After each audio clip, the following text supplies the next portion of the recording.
ಓಂ ಶಾಂತಿ 2/4/2026 ಶಶಿ ಬೆಹನ್ ಅವರ ದ್ವಾರ ವತನದ ಸಂದೇಶ. ಇಂದು ಸದ್ಗುರುವಾರ ದಿನ. ಎಲ್ಲರ ಸ್ನೇಹ ತುಂಬಿದ ನೆನಪುಗಳನ್ನು ತೆಗೆದುಕೊಂಡು ವತನವನ್ನು ತಲುಪಿದ್ದೆ. ಅಲ್ಲಿ ಹೋದಾಗ ಬಹಳ ಸುಂದರವಾದ ನಕ್ಷತ್ರಗಳು ಹೊಳೆಯುತ್ತಿರುವುದನ್ನು ನೋಡಿದೆ.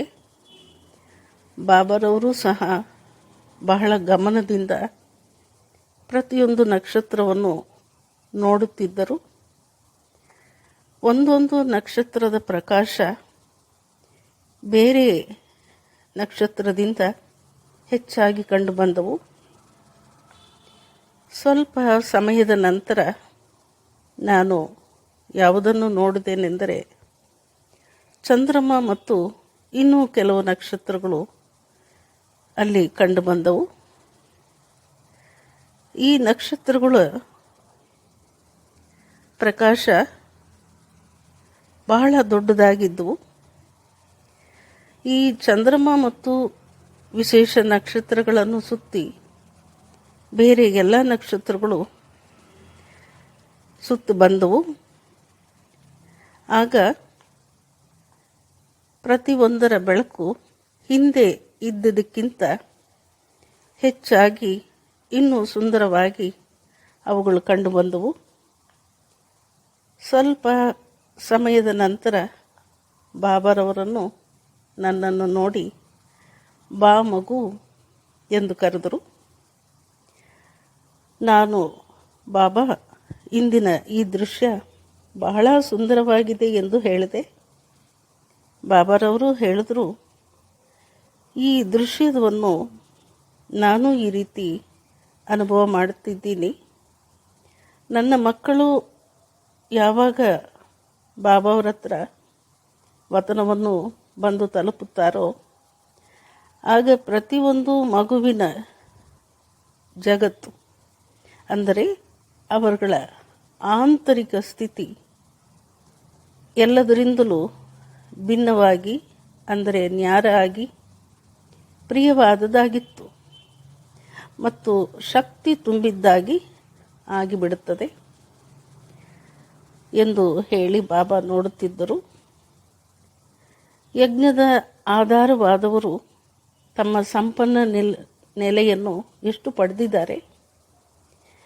ಯಾವಾಗ ಮಕ್ಕಳು ತಂದೆಯನ್ನು ಮಿಲನ ಮಾಡುತ್ತಾರೋ ಆಗ ಈ ಮಕ್ಕಳ ಪ್ರಪಂಚ ಬಹಳ ಪ್ರಿಯವಾಗಿ ಆಗಿಬಿಡುತ್ತದೆ ಮತ್ತು ಇಡೀ ಜಗತ್ತಿಗಾಗಿ ಲೈಟ್ ಮತ್ತು ಮೈಟ್, ಅಂದರೆ ಪ್ರಕಾಶತೆ ಮತ್ತು ಶಕ್ತಿಯನ್ನು ನೀಡುವುದಕ್ಕೆ ಈ ಮಕ್ಕಳು ನಿಮಿತ್ತವಾಗಿಯೂ ಬಿಡುತ್ತಾರೆ. ಆದ್ದರಿಂದ ಆ ಸಮಯ ಎಲ್ಲ ಜಾಗಗಳಲ್ಲಿಂದಲೂ ಬಹಳ ಸುಂದರವಾದ ಪ್ರಕಾಶ ಹೊರಡಿ ಇಡೀ ವಿಶ್ವಕ್ಕೆ ಹರಡುತ್ತದೆ. ವಿಶ್ವದ ವಾತಾವರಣ ಏನಿತ್ತೋ ಅದು ಬಹಳ ಪವಿತ್ರವಾಗಿಯೂ ಬದಲಾಗುತ್ತದೆ ಎಂದು ಹೇಳಿದ ಬಾಬಾರವರು ಪ್ರತಿ ಸಮಯವೂ ಮಕ್ಕಳ ಸಂಪನ್ನತೆಯನ್ನು ತಂದೆ ನೋಡುತ್ತಿದ್ದಾರೆ ಮತ್ತು ಜೊತೆಯಲ್ಲಿ ಮಕ್ಕಳನ್ನು ವತನಕ್ಕೆ ಕರೆದು ಭವಿಷ್ಯ ಜಗತ್ತಿನ ಸಂಪನ್ನತೆಯ ದೃಶ್ಯಗಳನ್ನು ಸಹ ಮಕ್ಕಳಿಗೆ ಅನುಭವವನ್ನು ಮಾಡಿಸ್ತಾರೆ. ಹೀಗೇಳಿ ಸ್ವಲ್ಪ ನಂತರ ಎಲ್ಲ ನಕ್ಷತ್ರಗಳು ಬೇರೆ ಬೇರೆ ಸ್ಥಾನದಲ್ಲಿ ಹೋಗಿ ನಿಂತುಕೊಂಡವು. ಆಗ ಎಲ್ಲರ ಆಂತರಿಕ ಸ್ಥಿತಿ ಅನುಭವವನ್ನು ಅವರುಗಳು ಮಾಡುತ್ತಿದ್ದಾರೆ ಎಂದು ಅನಿಸಿತು ಮತ್ತು ಮಕ್ಕಳು ಸಹ ತಮ್ಮ ಆಂತರಿಕ ಸ್ಥಿತಿಯನ್ನು ಅನುಭವ ಮಾಡುತ್ತಿದ್ದಾರೆ ಎಂದು ಅನಿಸಿದ್ದವು. ಕೆಲವು ಗಳಿಗೆಗಳಲ್ಲಿ ಎಲ್ಲಿಂದಲೋ ಒಂದು ಗಂಟೆಯ ನಾದ ಕೇಳತೊಡಗಿತ್ತು.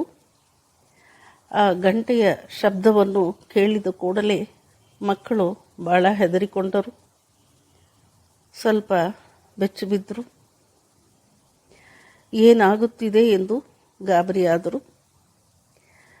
ನಂತರ ಇನ್ನೊಂದು ಕಡೆ ನೋಡಿದಾಗ ಬೇರೆ ಇನ್ನೊಂದು ಗಂಟೆಯ ಶಬ್ದ ಬೇರೆ ರೀತಿಯಾಗಿದ್ದವು.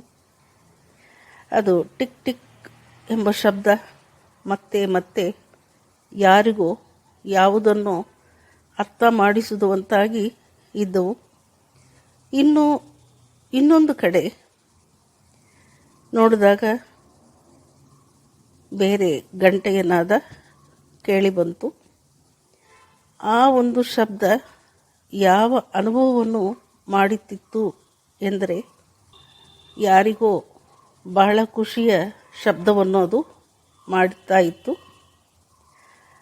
ಆಗ ಬಾಬಾರವರು ಎಲ್ಲ ಮಕ್ಕಳಿಗೂ ಹೇಳಿದರು, ನೋಡಿ, ಸಮಯ ತನ್ನ ಗಂಟೆಯ ಶಬ್ದದಿಂದ ಮಕ್ಕಳೆಲ್ಲರಿಗೂ ಎಚ್ಚರಿಕೆಯನ್ನು ನೀಡುತ್ತಿದೆ. ಈಗ ಸಮಯ ಟಿಕ್ ಟಿಕ್ ಎಂದು ಒಂದೊಂದು ಮಗುವಿಗೂ ಕಳೆಯುತ್ತಾ ಇರುವ ಸಮಯ ಎಚ್ಚರಿಕೆಯನ್ನು ನೀಡುತ್ತಿದೆ. ಅದು ಪರಿವರ್ತನೆ ಆಗಬೇಕೆನ್ನುವ ಸೂಚನೆಯಾಗಿದೆ ಮತ್ತು ಸಂಪನ್ನ ಆಗುವುದಕ್ಕಾಗಿ ಮಕ್ಕಳು ತಮ್ಮ ಆಂತರಿಕ ಸ್ಥಿತಿಯನ್ನು ಪವರ್ಫುಲ್ಲಾಗಿ ಮಾಡಿಕೊಳ್ಳಬೇಕಾಗಿದೆ. ಅನೇಕ ಮಕ್ಕಳು ಈ ಪರಿಸ್ಥಿತಿಗಳನ್ನು ನೋಡಿ ತಮ್ಮ ಸ್ಥಿತಿಯನ್ನು ಪವರ್ಫುಲ್ಲಾಗಿ ಮಾಡಿಕೊಳ್ಳುತ್ತಿದ್ದಾರೆ. ಇನ್ನೂ ಕೆಲವು ಮಕ್ಕಳು ಈ ಸಮಯ ಕೊಡುವ ಸೂಚನೆಯನ್ನು ಪರಿಸ್ಥಿತಿಯನ್ನು ನೋಡಿಯೂ ಈ ಗಂಟೆಯ ಶಬ್ದವನ್ನು ಕೇಳಿಯೂ ಆಗಾಗ ಹೆದರಿಕೊಳ್ಳುತ್ತಾರೆ.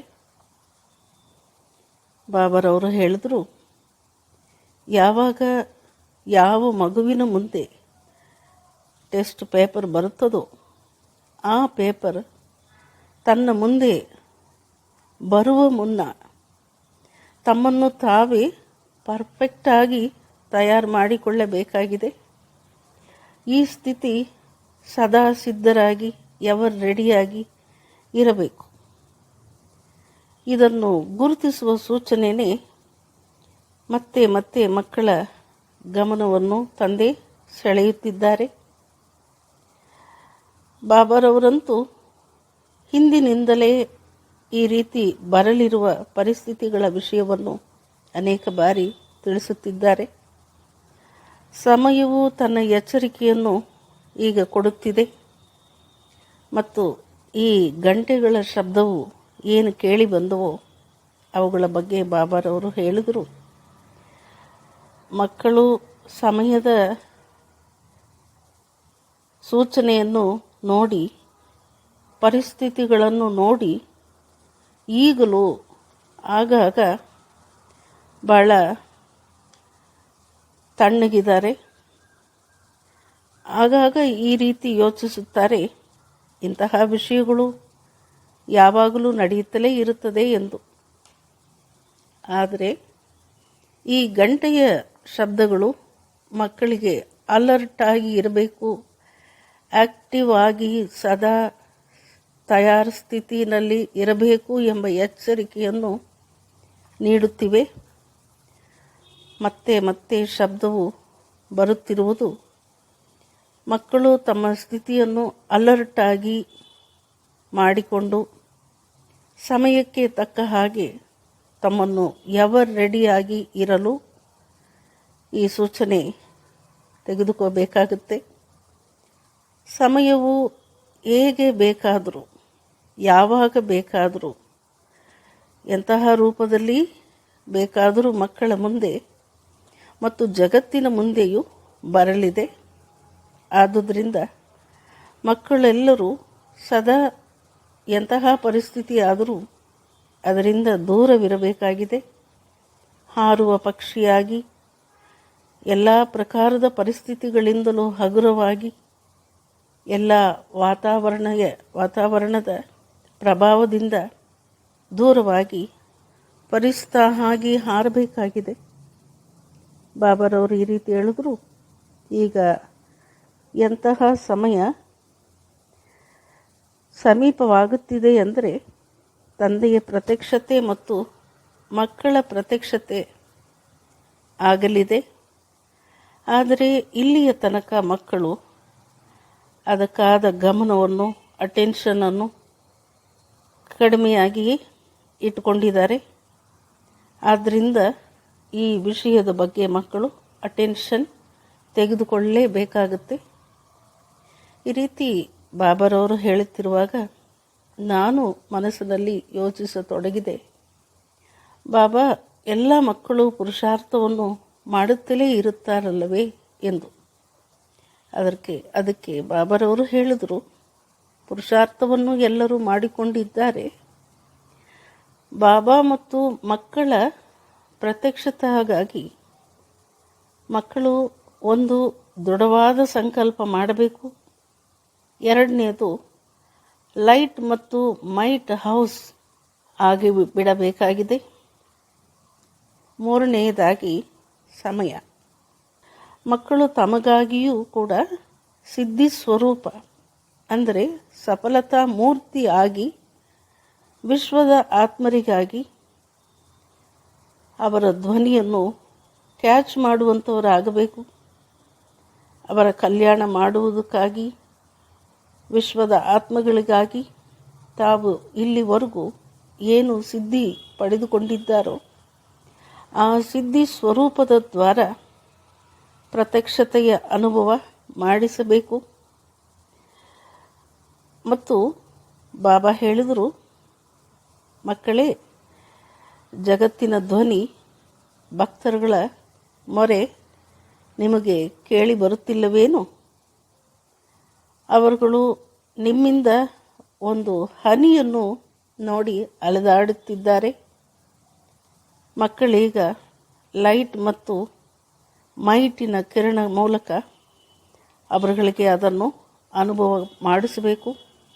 ಆಗ ಬಾಬಾರವರು ಮತ್ತು ಮಕ್ಕಳ ಪ್ರತ್ಯಕ್ಷತೆ ಆಗಲಿದೆ. ಜೊತೆಯಲ್ಲಿ ನಿಮ್ಮ ಹೊಸ ಜಗತ್ತು ಅತಿ ಶೀಘ್ರವಾಗಿ ಬಂದು ಬಿಡಲಿದೆ. ನಂತರ ಬಾಬಾರವರು ಎಲ್ಲ ಮಕ್ಕಳಿಗೂ ಬಹಳ ಪ್ರೀತಿಯನ್ನು ನೀಡುತ್ತಿದ್ದರು. ನಂತರ ಪ್ರತಿಯೊಂದು ಮಗು ಎಂಬ ನಕ್ಷತ್ರದ ಒಳಗಡೆ ಅನೇಕ ವಿಶೇಷತೆಗಳಿವೆ. ಆದರೆ ಅವುಗಳನ್ನು ಈಗ ಮಕ್ಕಳು ಬಳಸಬೇಕಾಗಿದೆ, ಹೊರತರಬೇಕಾಗಿದೆ. ಪ್ರತ್ಯಕ್ಷವಾಗಿ ಅವುಗಳನ್ನು ಪ್ರಕಟ ಮಾಡಬೇಕಾಗುತ್ತೆ. ಈ ರೀತಿ ಬಾಬಾರವರು ಹೇಳಿದ ನಂತರ ನಾನು ಬಾಬಾರವರಿಗೆ ಬೋಕ್ ಸ್ವೀಕಾರ ಮಾಡಿಸಿದ್ದೆ. ಅದರ ನಂತರ ಬಾಬಾರವರು ಎಲ್ಲ ಮಕ್ಕಳಿಗೂ ಬೋಕ್ ಸ್ವೀಕಾರ ಮಾಡಿಸಿದರು. ನಂತರ ಯಾರೆಲ್ಲರೂ ಬಾಬಾರವರಿಗೆ ಪ್ರೀತಿಯ ನೆನಪುಗಳನ್ನು ನೀಡಿದ್ದರೋ ಅದನ್ನು ಅವರಿಗೆ ತಿಳಿಸಿದೆ. ಅವರುಗಳನ್ನು ಬಾಬಾ ವತನಕ್ಕೆ ಇಮರ್ಜ್ ಮಾಡಿ ಅವರುಗಳ ಮುಂದೆ ಬಿಂದುವನ್ನು ತೋರಿಸಿದರು. ಎಲ್ಲರೂ ಈಗ ಬಿಂದು ಸ್ವರೂಪ ಮತ್ತು ಆತ್ಮಿಕ ಸ್ಥಿತಿಯನ್ನು, ಅದರ ವಿಶೇಷ ಅನುಭವವನ್ನು ಮಾಡಬೇಕು. ಎಂತಹ ಸಂಕಲ್ಪವಿದ್ದರೂ, ಬಲಹೀನ ಸಂಕಲ್ಪ ಏನೇ ಇದ್ದರೂ ಅದರ ಹಿಂದೆ ಹೋಗದೆ ನಿಮ್ಮ ಆಂತರಿಕ ಸ್ಥಿತಿ, ಅಂತರ್ಮುಖತೆಯ ಸ್ಥಿತಿ ಬಿಂದು ಸ್ವರೂಪದಲ್ಲಿ ತಯಾರಿ ಮಾಡಬೇಕಾಗಿದೆ. ಇದರ ಅನುಭವ ಮಾಡುತ್ತಲೇ ಇರಬೇಕಾಗಿದೆ. ನಂತರ ಬಾಬಾ ಎಲ್ಲರಿಗೂ ಪ್ರೀತಿಯ ನೆನಪುಗಳನ್ನು ನೀಡಿದರು. ಓಂ ಶಾಂತಿ.